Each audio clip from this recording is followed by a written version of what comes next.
You are listening to the Postcast, presented by the Locked On Senators podcast, and of course, our friends at the Glebe Central Pub. Make sure to check out the GCP, where the vibes are free at 779 Bank Street, and make sure you check out the Send Shuttle for just $17 round trip. I mean, what a vibe on the way home tonight. Sue taking you back. Holy smokes, what a game. Everybody got their money's worth. Alex Ovechkin inches closer to the all-time NHL goals record. And Thomas Chabot, on his birthday, scores the OT winner. 5-4 the final score. Let's get some K's in the chat because we know we are postcasting with heavy hearts today. This is in tribute to the great Sean Simpson.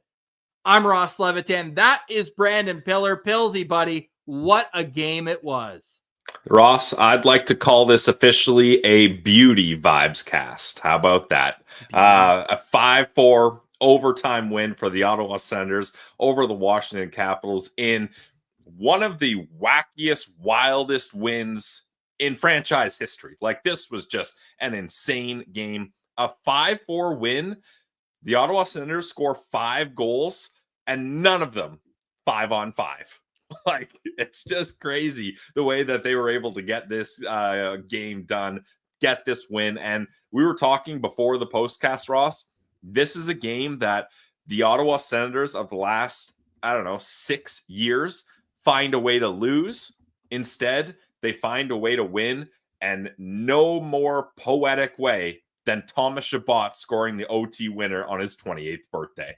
I can't believe that stat. I didn't realize. You're right. That is amazing. That's insane and amazing. Word of the day. Amazing. Word of the day. And thank you to Can't Control Life. That is super generous. Go Sens go here on the postcast where we vent or vibe. It's an absolute vibecast tonight. And we will be joined by 2 boots on the ground reports. And you might recognize them. Jack Richardson will be on in just a couple minutes, and Lalime's Martian a little bit later on in the show. We got so much to break down for this one, which was also the 82nd game all time that Shane Pinto, Tim Stützle, and Josh Norris all play in the same game. And the Senators' record's ridiculous. We'll talk about that later because we got so much to break down? What's the biggest story for you? Because there are a lot to choose from. I don't know, Ross. Yeah, there's so much. I mean, it's got to be the penalty kill. No, I mean, and when I say the penalty kill, I mean the penalty kill on one penalty. The power penalty. No, it's the penalty power play. kill or the power kill or penalty play, however you want to call it. But I tweeted, Ross, I don't think I've ever seen in all my years of being a hockey fan a shorthanded penalty shot goal and another shorthanded goal on the same penalty. Like, that is just insane. And then Shane Pinto had an opportunity with another, obviously a different penalty, but another shorthanded penalty shot. The reffing was wild tonight. So many, after we talked about today, Ross, how this team's been so disciplined, you end up having all these penalties, not just for the Ottawa Senators, though, for the Washington Capitals as well. And thank God they got the win here, Ross, because I think obviously it was still an exciting game regardless, but this would have been more a story of how the Ottawa Senators let it slip away. Instead, you're celebrating 2 points, and the Ottawa Senators remain third in the Atlantic Division in the standings. Let's go. And they needed it too, because Yes. Tampa Bay Lightning also won tonight 3-0. They got a shutout win over the LA Kings. But if you do your job, like Levi Marilainen says, you win hockey games, and it doesn't matter what the teams behind you do. Just focus on yourselves. That's what the Ottawa Senators did today. And how many times have I said this in basically since November 25th? Shout out Lily Levitan's birthday. The Sens lose this game at the start of the year. The Sens lose this game in regulation, and it got close there with seconds left. Scramble all around the Sens goal, but they keep it out. And I mean, thank goodness Thomas Chabot finished that play, because Jacob Chychrun deserved a penalty and a half for what he did on the boards to Josh Norris. But holy smokes, what a play from Josh Norris. 2 great plays in overtime. The first one to set up Brady Tkachuk with a chance right off the opening draw. He does a little pass play to himself, beats his man, beats the defender, gets the pass over, and then on the game-winning goal, he recognizes that 3 guys from the Capitals are right there. So that means somebody's open. And Thomas Chabot had all day, all night. He had time for a coffee, had time for a stop at the Glebe Center. Slice of birthday cake. A slice of birthday cake, wash it down with a glass of milk, and then put the puck in the net. Well, that was Pinto, actually, that got that pass over. Norris starts the play on the board battle when Chychrun assaults him, and then Pinto holds the puck. 2 Washington Capitals on him. Quick shoulder check. Oh, Shabby's hanging out over there. All right, pass it over. And yeah, Shabby, when Pinto has the puck on the boards, Shabby blows out the candle. His birthday wish is an OT winner, and then it comes true seconds later. So, I mean, like he mentioned, like, there's no better place for him to be than at home and to have all that time and space. And that's, I don't know about you, Ross, but when I saw he was Shabby with it, I was like, oh no, like, he's not going to bury this. And then the puck's going to go the other way. But nope, he made no mistake. Congrats to Thomas Chabot. Wow. Just a perfect storyline. At the end of the day, as Shabby would say, he puts the puck in the net. Yeah, he loves it. And they're going to win. He loves that statement. They interviewed him after the first period. Claire Hannah, I turned to my wife. I was like, want to bet $20 that he says at the end of the day? And then she's like, no, he said it is what it is. I said, no, let's check the tape. Of course, he got one in there, and he got one in and finished this game. But that's just one of many storylines. My number one storyline, 2 shorthanded goals on the same kill, dude. That was my number one storyline as well. Yeah. I thought yours was the OT winner. Sorry, I got carried away there. So you want me to pick another one? I mean, yeah, pick another one. There's a bunch of them. 2 shorthanded penalty shots in the game. Yeah, it's insane. I've never seen that for sure. I can't even think of a game where I've seen 2 penalty shots. It's very rare to happen. And the people at the CTC, you were treated to an incredibly entertaining game. And what better way to find out how entertaining that game was than a boots on the ground report? Go Sens, go Sean Doyle. If it's not now for playoff, it's when the tickets go on sale. Oh boy, we will be waiting first in line. Let's head to the parking lot at the CTC in just a moment. We're getting the camera set up here for our very own Jack Richardson. Fella, how are you? Did you have fun tonight? Listen, boys, the Sens are back. That was a crazy game. I thought to blow it. I'm not going to lie. Why I'm would driving on the 17 at the moment. Girlfriend is holding the phone. This is a all-out boots on the ground report right now. I don't know how well you guys can hear me, but focusing on the road. No, you sound great. Shmuel Bolka set the bar high for driving and postcasting. You got to keep 2 eyes on the road, but keep that mouth moving. What stood out to you most? We were going back and forth of all the different storylines, what the number one was. What was it for you? Boys, it's got to be the PK because, like, obviously they let in a couple goals on the power play, and Washington's power play for decades has been unbelievable, right? But getting 2 shorties on 1 penalty kill at home, that place was rocking. I can't explain how electric it was in the CTC tonight. 2 penalty shots. They missed the second one, but Pinto and Norris look great tonight. So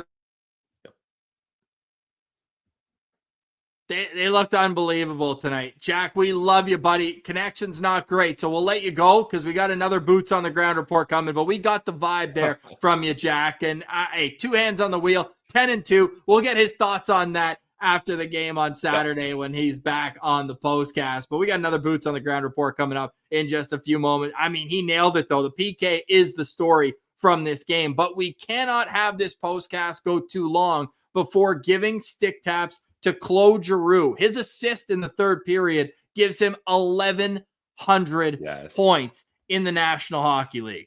Yeah, I mean, Claude Giroux continues to climb up the ranks when it comes to career NHL points, and I thought he had a decent game. There's so many play like Ross. We're going to snap it around so many times for SensCentral Standouts here. But yeah, shout out Claude Giroux, 1,100 points. That's impressive. Impressive to say the least. I'm looking it up right now, as we always do. It's all vibes on the postcast. We'd have this stat ready for you if it was on LOSP. Claude Giroux becomes the 67th player in National Hockey League history to hit 1,100 points. He's now only 57 back of Daniel Alfredson, to put it in perspective. Whew, if he passes Coach Alfie, that'd be awesome. Yeah, he's going to take away his power play time when he gets close. Yeah, seriously, Claude, 4th line for you, buddy. Hey, sit down. He's 3 away from tying Frank Mahovlich for 66th on the all-time National Hockey League list. Like, oh my goodness, just so impressive what he's doing. And all of a sudden, I know the goals aren't coming, even though he got one against Utah last Sunday, but Claude's starting to put points on the board. And that's what you need from him, because he's not going to be the speed burner or anything like that. But Claude Giroux now has a 3-game point streak, 4 points in his last 3 games. So great to see Uncle G come through. G money. Absolutely. So 60% on the dot too, as he does. Oh my goodness. I almost feel like we want to jump ahead and just get to all the SensCentral standouts, because there are so many great performances. But what did you think of the flow of this game? Ottawa scores first. They give one up right away. Like right away. I should mention it was a power play goal, though. 2 power play goals. That's the same amount as they've had in the last, week total? I believe 6 or 7 games. Basically since the New Jersey game. Was that this past Sunday? No, that was Utah. 2 Sundays ago.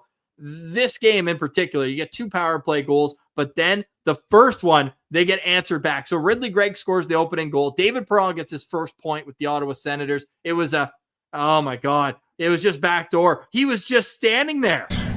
It's almost impossible to stop.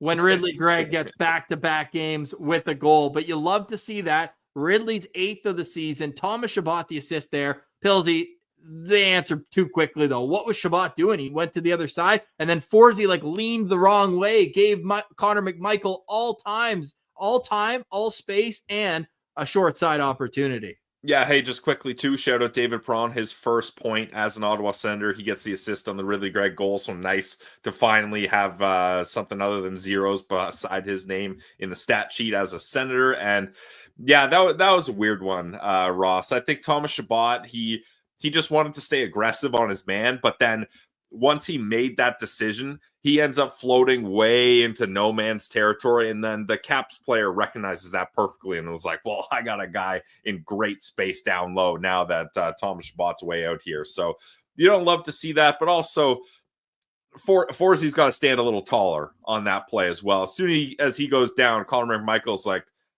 I can hit the top half of the net easily 9 times out of 10. So McMichael didn't even sell it. He was just like, that was kind of easy. You made it a little easy on me. Now, here's how I explain it from a goalie's perspective. When both your defensemen are on the backside, as they were, as a goalie, it's one-on-one, mano-a-mano, because if the play goes backdoor and neither of your defensemen can stop it from then going in the net, it's not on you. You had your guy, right? And he was cheating for the pass. He's like, there's a good chance that he goes backdoor, but if two defensemen are there, you don't need to worry about that. Just stay strong. Forsey made some big saves, though, especially when they tied it up at 4, and Hamonic had maybe the worst pinch I've ever seen in my life. Like, what are you doing? Allowing a 2-on-1 the other way, just like that? Great save, though, on Connor McMichael, funny enough. So he made up for it on the same player there. 1-1 was the score. It stayed that way for 10 minutes, and then what did you think of the penalty shot call on the Josh Norris goal? Because it looked like it was going to be a breakaway, but he didn't have the puck. So what happens there, Ross, is, and we've seen Norris and Giroux do this a couple times. Norris actually got called for embellishment on one of these. I guess it's a smart play because it worked out, but Norris 100% puts his body position and leans in on Karlsson on that one. Because, like, if he really wanted to go for the puck and go for the partial break, he wouldn't go into Karlsson. He would have gone left and tried to go around him. But he's like, hey, if I go hard enough and keep my feet moving and Karlsson takes me down, that's going to be quite the spectacle. And at the very least, I'll get a call and maybe even a penalty shot call. And with the way the refs were calling this one, you knew the penalty shot was coming. So bit of a cheeky move there by Norris, but when it works out in your favor, I mean, you're not going to see me complaining. No, hey, we're not going to apologize for goals for, and we're not going to apologize for wins, no matter how they come. Hot Lunch asking if it was the most exciting game of the season. Like, the only one that would be close, Ross, and you were there, boots on the ground, was the Thanksgiving LA game. Like, now it's the only one that's close, but I would probably give this one the win here because the way the goals were scored here, even though it was quite, 3 less goals, the way the goals were scored in the back and forth of this game was awesome. Honorable mention, the 2-1 win over Detroit where Norris scored with 38 seconds left to win the game in regulation. That's your honorable mention stacked up with those two, a 2-1 game? Divisional game, and that point, I believe Detroit was ahead of Ottawa. Like, Ottawa needed to not let Detroit get any points there. Let us know in the chat, though, what were some of the other most exciting games this season? We've got an excited human being waiting to join us here. A Boots on the Ground report, part 2. He's actually a Martian, not a human being. Yeah, true. But he is at home, so we know the connection's great. So we'll get to that in just a minute. But may I please tell you about the Postcast, because it's always brought to you by the Glebe Central Pub. I'm on the phone with the Glebe Central Pub today. We are discussing our next trip to Ottawa. Keep a day open on March 1st because we will be boots on the ground. More information to come on that one, but I can tell you that if you want to head to the game on Saturday, use the Glebe Central Pub shuttle. The Glebe Central Pub, it's the best way to get to and from the Senators games. Just $17 round trip. The bus leaves the pub, I should say, an hour and 15 minutes before the game, and it brings you right back to the pub afterwards, 15 minutes afterwards, and you end up at the pub. What's better than that? Oh, I know.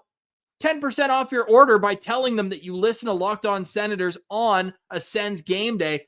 I mean, the vibes are free at the GCP. What more do you want from us? I know. Great food, awesome drinks, and an atmosphere to match. That's what they have at the Glebe Central Pub. It's 779 Bank Street. 779 Bank Street. The vibes are free at the GCP. Beauty vibes at the GCP. This episode is also brought to you by our friends over at Game Time. Attending NFL playoff games is an unforgettable experience that brings fans together. There's only one NFL playoff game left, and it's a Super Bowl. Game Time has a new feature called Game Time Picks that makes getting tickets for events even easier. It filters out the fluff to show you only incredible deals on great seats, so you're not wasting time searching through thousands of tickets you don't even want.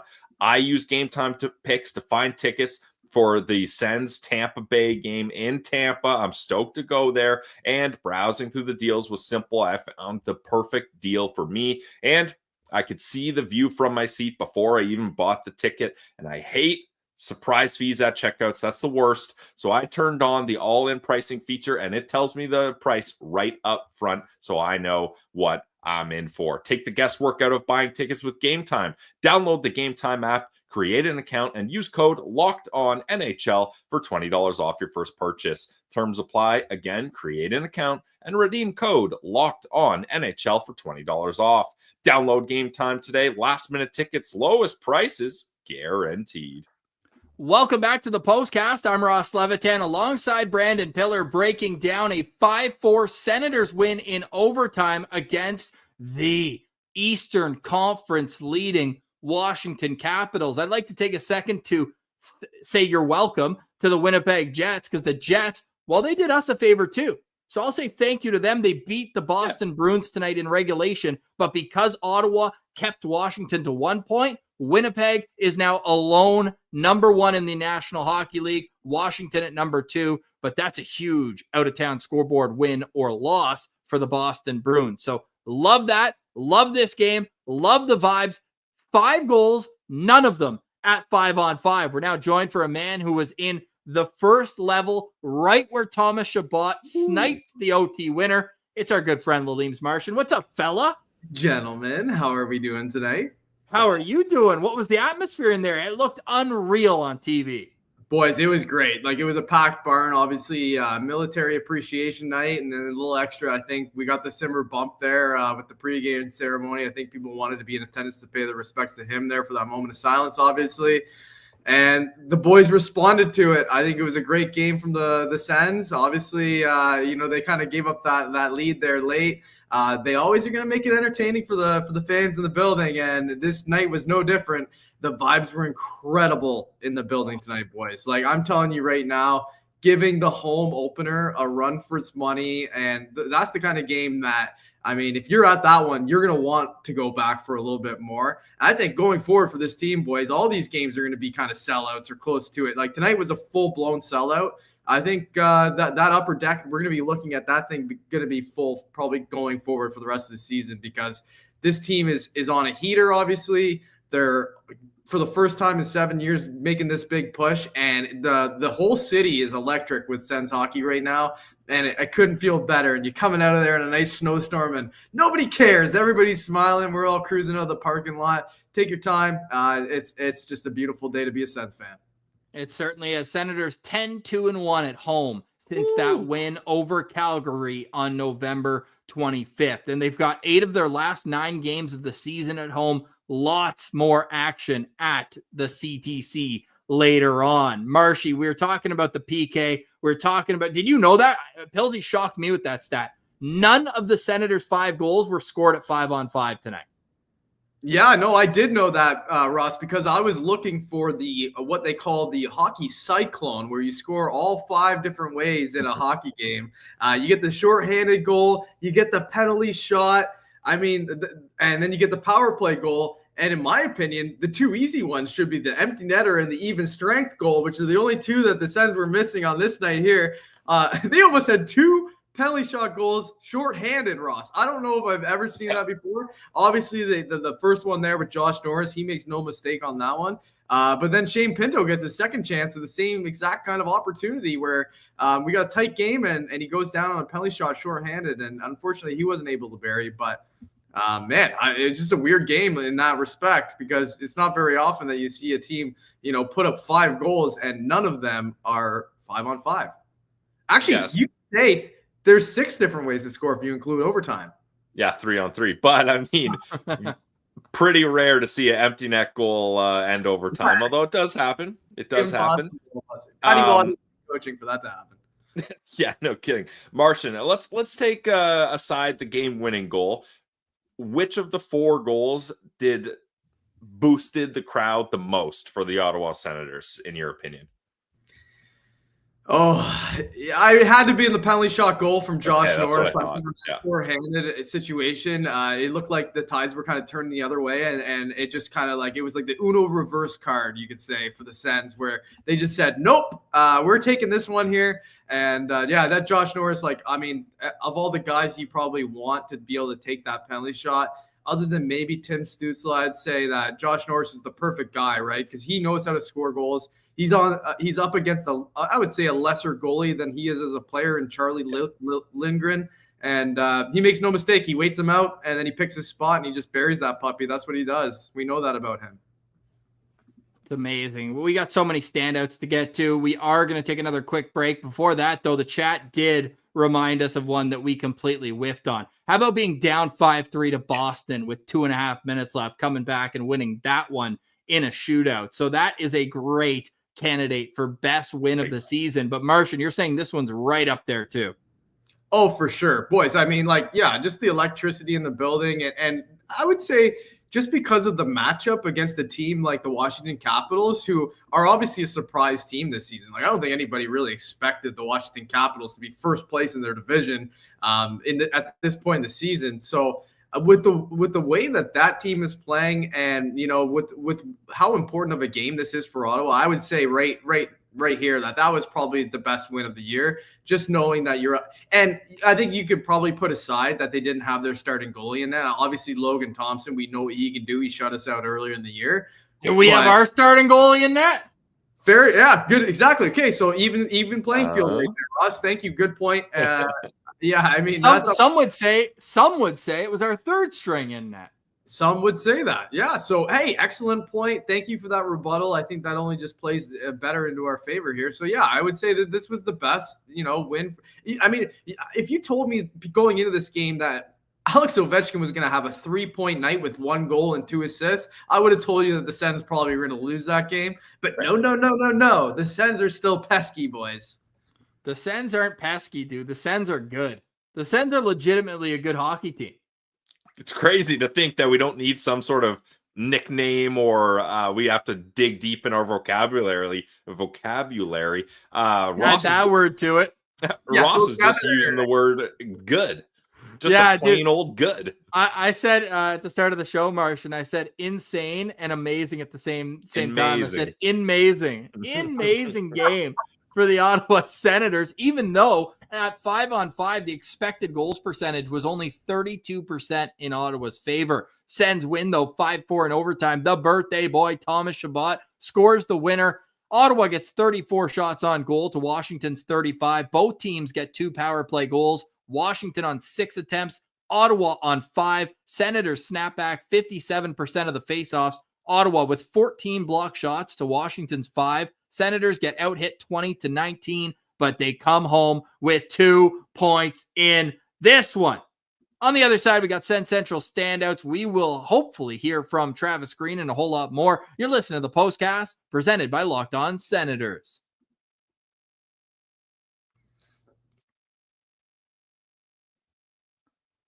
Welcome back to the Postcast. I'm Ross Levitan alongside Brandon Pillar and Lalime's Martian here, breaking down that 5-4 overtime win that many are saying it is the best win of the season for the Ottawa Senators. Over 700 citizens in the chat. Hell yeah, everybody's feeling good after this one. The Senators are 8-2-1 in their last 11 games. Remember when the Habs were like right neck and neck tied with the Ottawa Senators? Well, since then, the Habs are 4-4-2 and the Senators are 8-2-1. So put that in your pipe and smoke it. Habs fans, we appreciate all Sens fans for sticking with us here. We vent or vibe on the Postcast. Pilsy, let's run down the scoring summary because we got to the Josh Norris penalty shot goal, shorthanded. He just snipes, makes no mistake. Ottawa goes up 2-1 at that point, and then less than a minute later, it's Shane Pinto, shorthanded. Great giveaway from Jacob Chychrun. He completely fumbles it. Then he can't get back in time. Sanderson gets it up to Norris. He finds Shane Pinto, makes no mistake. Pinto hits double-digit goals in the season, his 10th, with less than 2 minutes left in the second period, makes it 3-1 Ottawa. But give credit to Washington. They're leading the East for a reason. They have 17 come from behind wins this year, which leads the NHL. Dylan Strome on the power play, just 12 seconds into the power play. It was a, seeing eye shot, whatever. Goes in, 14th of the year for him. Carlson and Ovechkin with the assists. Then it was Jake Sanderson's turn on the power play. We called it this morning, Pilsy, that he was going to get the goal. He does, his 3rd of the year. The assists go to Claude Giroux and Tim Stützle, but it was just as quickly a race. 1 minute and 30 seconds apart. Ovechkin, then Dylan Strome again. Tie game with 6 minutes left, and Ottawa held on from there to keep it tied. Overtime, Ottawa had the better of the chances. Did you guys see Ovechkin tried to shoot from the exact same position that he scored from in the last game 2 weeks ago, Martian? You noticed that? Oh, I said it as soon as it happened. I go, well, that's exactly how he scored his last one in overtime. So it was obviously a little bit of a pucker up moment for all the fans in the building, especially the ones who were probably there for the last one. Funny enough, I was sitting right behind a Cavs fan, great guy, and he was saying like, yeah, like of course he's going to try that again. That's just what he does. He's put on earth to score goals, and he's going for another one. Oh, love to see it. Thomas Chabot, as we've mentioned probably 55 times, gets the winner. Shane Pinto, Jake Sanderson did score tonight, but it was Josh. Put some respect on that name. Josh Norris with the assist. That's a 3-point night for Josh Norris. And I'll pick it up from here, boys. Josh Norris is my number one standout in this game. I thought he was elite in this game. 3 points, the goal, 2 assists, gets a +3 rating. 2 penalty minutes, and I was cheering for penalties going to the third period. Unfortunately, he took one, and they scored while he was in the box. So, mea culpa on that one. Let's not cheer for our boys to take penalties, but with Eric Furlat reffing, it's more likely than not that guys will get dumb penalties. 2 shots on goal for Josh Norris in this one, had 2 hits, and was 70% in the dot. Unbelievable night in the dot for Josh Norris. He goes not 7 for 10. Boys, he went 14 for 20 in the face-off dot, went 5 for 7 against Pierre-Luc Dubois, 6 for 9 against Dylan Strome, and 3 for 4 against Nick Dowd. What a night. And he's saying, boys, I'm online. I saw you guys putting my name in trade rumors at times if the price is right. If Josh Norris plays like this night in, night out, he is an absolute untouchable and worth every penny of his contract. Pilsy, what do you think?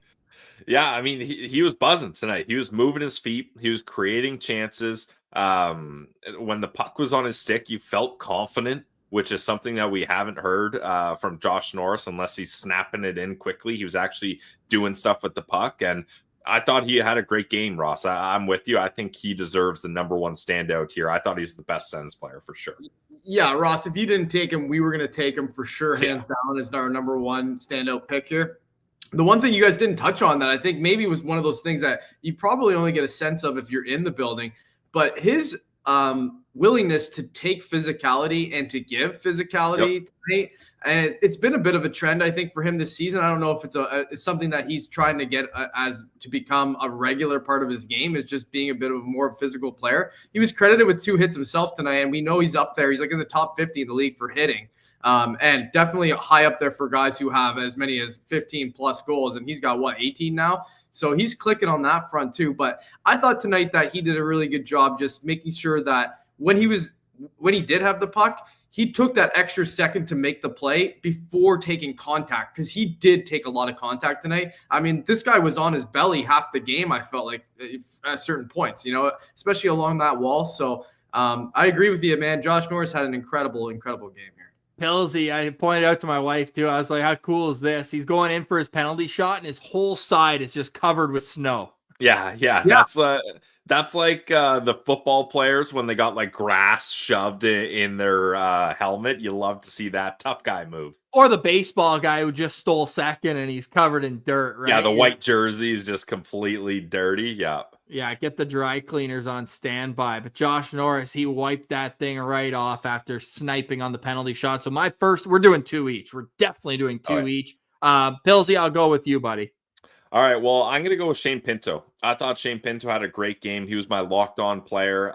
He was very confident with the puck, I thought, as well. He ends the night with a goal and an assist, 19 minutes of ice time, 50% in the dot, and he gets that short-handed penalty shot where I actually thought he might have had a chance there because Lindgren did a weird, half butterfly, and actually, if Lindgren's skate wasn't sideways, that would have snuck right through there. So I thought it was the right idea by Pinto to go for that. And he kind of followed Norris's similar path. Like, hey, check the game notes. If it ain't broke, don't fix it. He comes in on the side, slowly angles in towards the middle, and then just tries to shoot it right through Lindgren, because that's what Norris did. He shot it right through him. So I thought that was a really good opportunity for Pinto, and I liked his game all around, and he deserves a lot of credit on that Thomas Chabot goal. 2 Washington Capitals fighting for him, fighting against him along the boards, and not only does he hold the puck and keep it in a good spot so that he can actually do something with it, not just pressed up against the boards,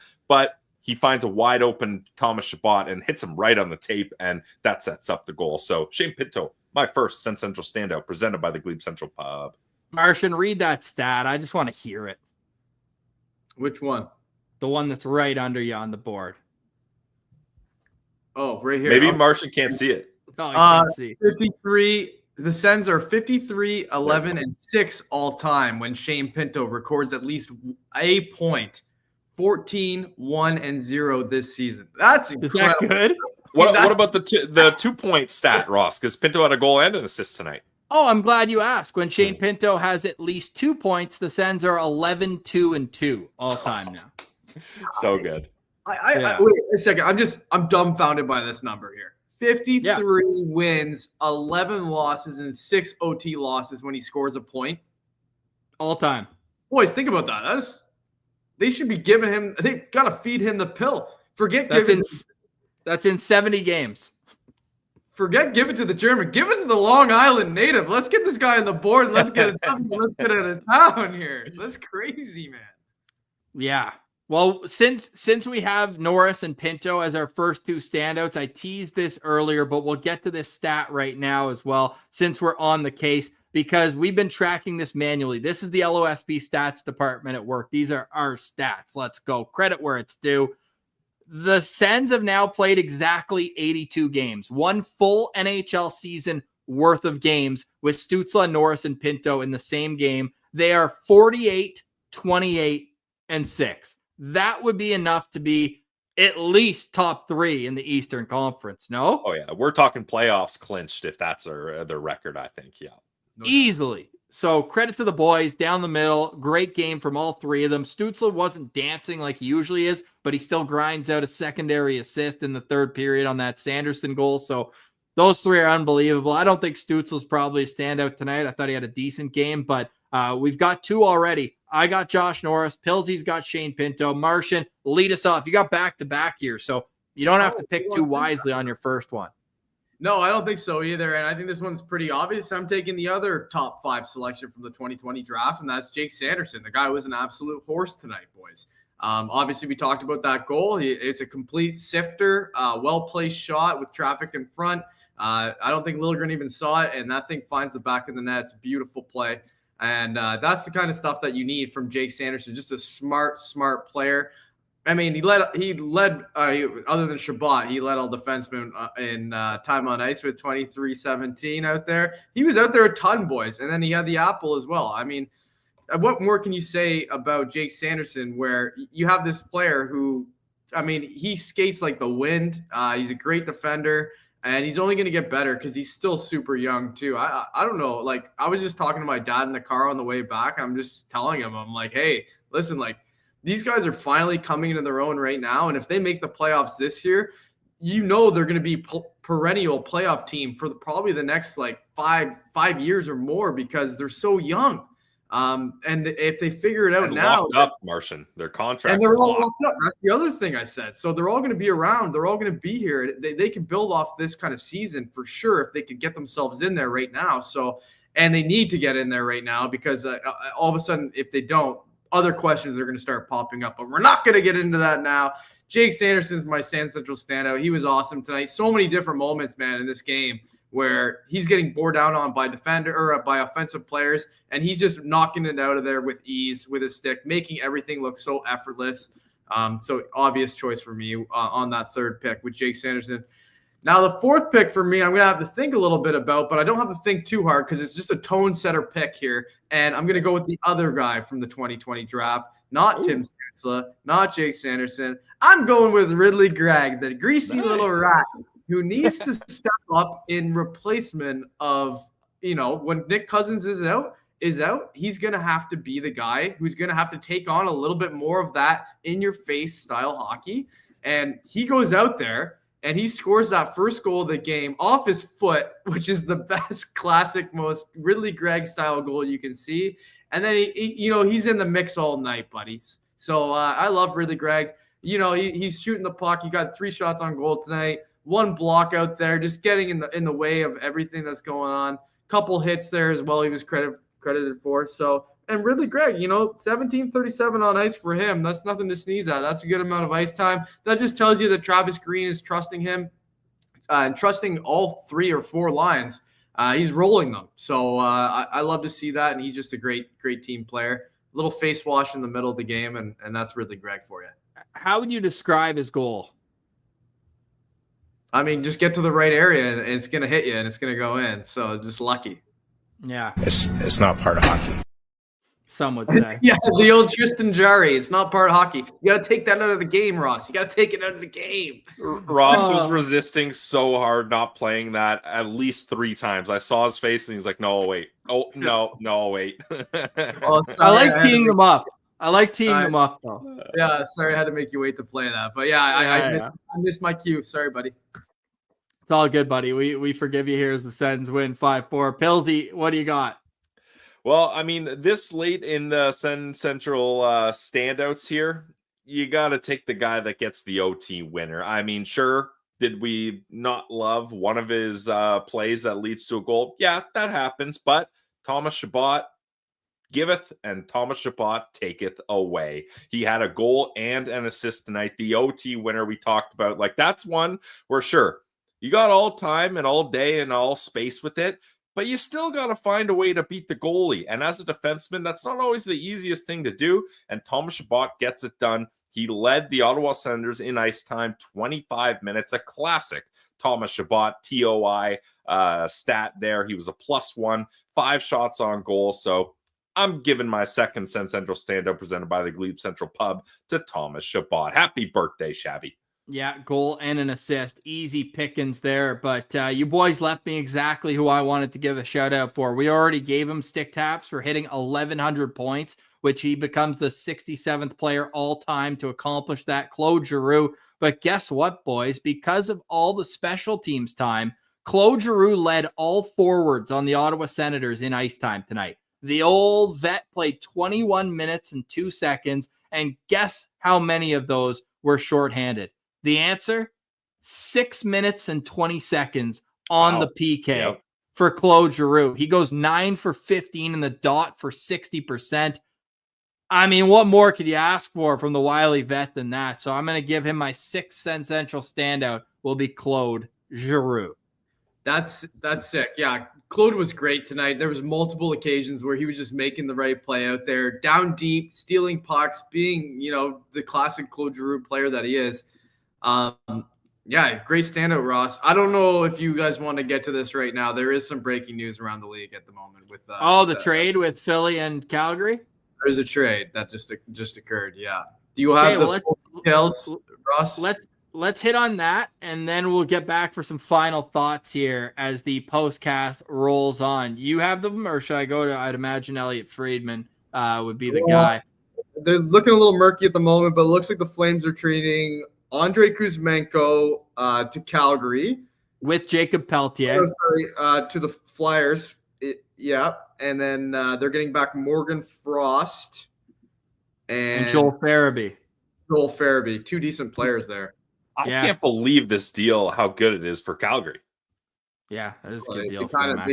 They loaded up. I don't understand it from Philly's perspective. Maybe there's picks that are involved that haven't been announced yet, but also I think I saw on Twitter. Yeah, so the Flyers drafted both Farabee and Frost with the 2 first-round picks they acquired in the Braden Shen trade. And then that's what you get in return for those. And I can't fathom this trade for the Flyers unless there's details or picks we don't know about it yet. I mean, there's got to be picks because Kuzmenko was basically given away by Vancouver, right? So he's not like he's a high asset kind of guy. So I think that there's got to be picks involved. Probably, if I had to guess, like I'd say like a 2nd or 3rd rounder at least.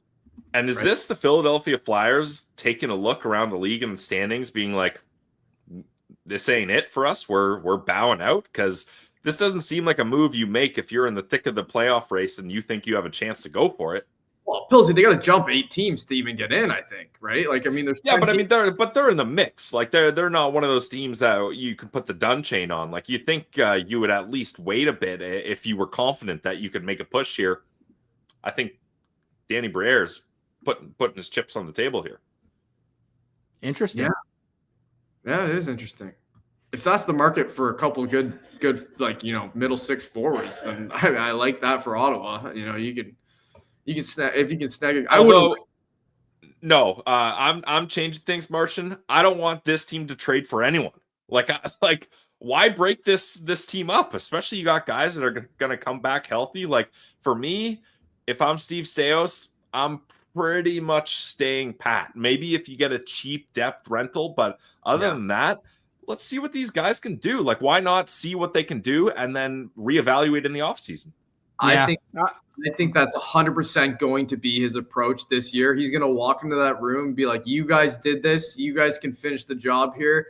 We're looking at what we have as a group. We're still evaluating everything, Yeah. And then if they make it this year, next year is the year that they add on, right? Like this year, you hear it all the time where GMs walk into the dressing room and say, listen, you guys have done an incredible job. I don't see any reason we should change anything. We believe in this group. So this group's the one who's going in, after the trade deadline. I could completely see the Ottawa Senators taking that route, Pilsy. So I agree with you. Yeah, it's going to be really interesting because there's almost going to be kind of two deadlines in a way. We're seeing now multiple trades in a week. Last Friday, it was the Mikko Rantanen one, obviously. And now on Thursday night, we got a big trade between Philly and Calgary. We'll touch on that more on Locked On Senators tomorrow when all the details are out. But tonight, this is one of the best wins of the season. We got to get some final thoughts on it as the Ottawa Senators beat the best team in the Eastern Conference 5-4, and what a difference than 2 weeks ago. It was 1-0 in overtime. Now we got 5-4 in overtime. We got an even season series here with a game on March 3rd looming as the rubber match between the Senators and Capitals. Pilsy, how will you remember this game? What's your water cooler conversation like tomorrow at the office? How about that power kill or the penalty play? Because, the Ottawa Senators figuring out how to score shorthanded is incredible. They've been doing it the last couple of games, it seems like. And then even Ross, you tweeted at SensCentral, this power play needs to be studied. Well, they figured out ways to get it done on the power play as well. So this is a special teams game for the Ottawa Senators where you got to be pretty happy with how things have worked out. But certainly at the water cooler, I work from home, so I will not be discussing this with anyone at the water cooler, but maybe I'll look in a mirror and just chat with myself about how awesome that one penalty kill was for the Ottawa Senators. These at-home water coolers, the mirror. Yeah. Just hitting the old Culligan machine, being like, Philly, you see that, man? Or maybe I'll see what my chickens think about it. Oh, that was awesome. All right, Martian, final thoughts on this game. Yeah, awesome win. Huge win. I was excited to be in the building for that one. I'm not complaining, that's for sure. It was a beautiful win. The Sens are rolling right now, so I'm extremely happy, excited for how this season's playing out so far. That's a good team they just beat, man. That's a great team. And I don't know if you guys touched on the out-of-town scoreboard at all yet, but it was fairly friendly tonight as well. So I believe the Habs lost, the Bruins lost, Tampa won, unfortunately. But the Sens stay ahead of the Martian, don't worry. Yeah, so that's good stuff. And then you got Tampa twice next week, so that's the time to put a nail in the coffin for those dudes. Oh, nail in the coffin might be early with 30 games. We'll be there with our hammers, Martian. Yep. Bring your hammers. Maybe I should say just like a rung in the ladder, take a rung out of the ladder. Okay. Yeah. That's what and give them a little kick down a few knobs. I like that.